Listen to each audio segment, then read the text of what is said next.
Theo responded publicly after Rogan discussed his mental health, his SSRI use, and an old Netflix taping situation on the Joe Rogan Experience. Theo pushed back on X saying, "This is mostly cap, sad to see this kind of stuff. I'm doing great. I'm a human being, which is a rocky ride." Theo Vaughn's going through the exact same thing. And last time he was on the podcast, he was explaining it to me. And it freaks me out because I know Theo has had conversations before, like even publicly. He had a Netflix taping and it didn't go well. It was like they actually they shelved it. They never used it. And there was all these stories from people that were there saying he bombed. I think he just had kind of a breakdown.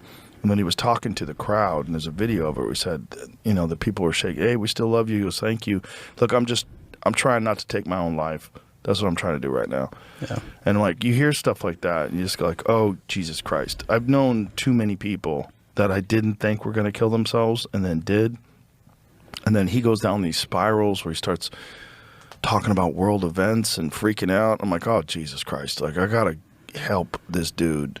And so I send him things about people getting off of them, and apparently there's some doctors that specialize in getting people off of them. But here's the thing about that chemical imbalance thing.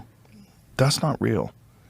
They used to think that was what these things do, that they treated a chemical imbalance. But then recently, studies have shown that that is not what they do. They don't exactly know what they do. And they kind of numb you in some sort of a way that helps some people. That response is important because it tells you Theo didn't read Joe's comments as harmless concern. He felt misrepresented. And that is really the issue here. Joe Rogan may genuinely care about Theo. These guys know each other. They've had long conversations together. Joe has probably seen Theo at different points in his life, and if he thinks Theo is struggling, that concern may come from a real place. But once you discuss a friend's mental health on one of the biggest podcasts in the world, it stops being private concern. That's where people started side-eyeing Rogan. There's a difference between saying, "I'm worried about my friend," and laying out someone's mental health history, medication, and career low points in front of millions of listeners.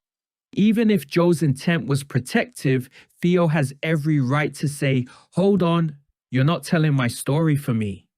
And the SSRI part makes it even more sensitive. Joe is not completely inventing the idea that the old chemical imbalance explanation is oversimplified. But that does not mean antidepressants are fake, useless, or something people should casually stop because a podcaster sent them a few links.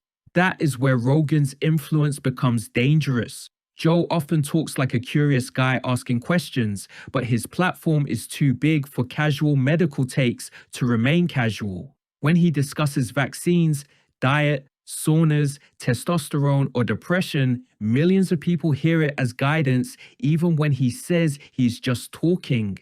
And when the person being discussed is Theo Von, a comedian with a very public history of emotional vulnerability and addiction struggles, the stakes get higher. I don't know what to tell you about that, man. I'm having a long month. I'm trying not to take my own life, so I just want to get these photos.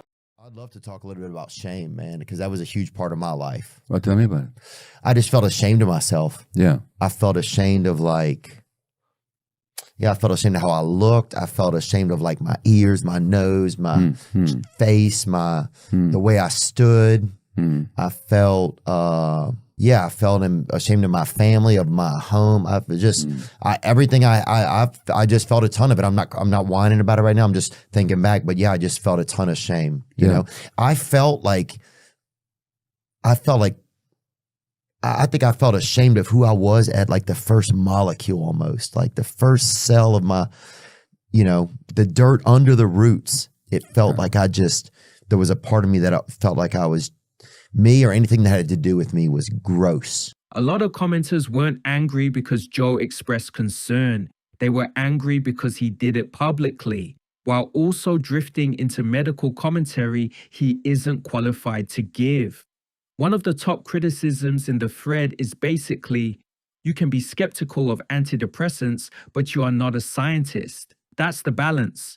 People are allowed to question medication. People are allowed to talk about side effects. People are allowed to say the pharmaceutical industry has problems. But when you're talking about a specific person's mental health, it should be handled with much more care. Theo's response was short, but it said a lot. He didn't do a full war declaration. He didn't turn it into a huge beef. He basically said Joe was wrong, said he was doing fine, and reminded people that being human is rocky. That's probably the healthiest response he could have given. He corrected the record without feeding the drama too much. But the bigger story is about Joe Rogan's role in podcast culture now. Joe is no longer just a comic talking nonsense with his friends. He is a media institution. His casual conversations become headlines. His concerns become narratives. His opinions become talking points for people who already want to believe certain things. So when Joe talks about Theo's mental health, he may think he's speaking as a friend, but the audience hears it as an expose.